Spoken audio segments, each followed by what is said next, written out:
Well, those little birds are doing a lot of chirping on K-10 between Lawrence and Johnson County following KU's mauling of K-State.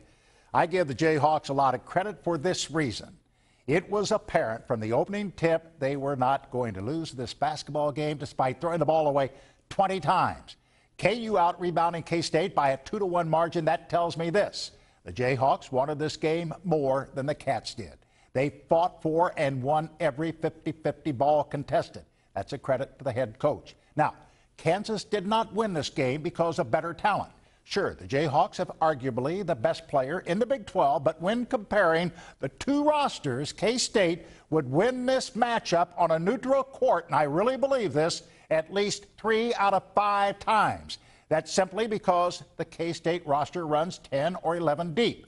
You take this bunch out of the old barn, which gives KU an automatic 10-point advantage every time they play there, and this team is not all that special, folks.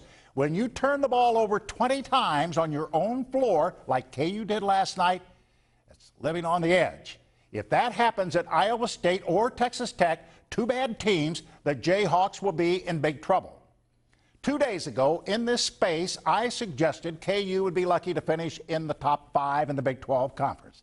That hadn't changed my mind at all. Sure, I got bombed, I got blasted with hate messages, but I've come to expect that from the Beakers. I do think a lot of it is because of this great passion they have for their team, and I respect that loyalty and allegiance. But there's still an element of the KU fan base who is perceived to have the attitude, we're greater than thou, and our stuff doesn't stink because we're KU. Well, just go ahead and feel good about that result over K-State, but let's keep this in perspective now. It was one of 18 games. It was not against Missouri or against Baylor or against Texas. It came against the team picked to finish in the bottom half of the pack in 6th place. I would not get too giddy just because of the result in this one. That's Jack Smack.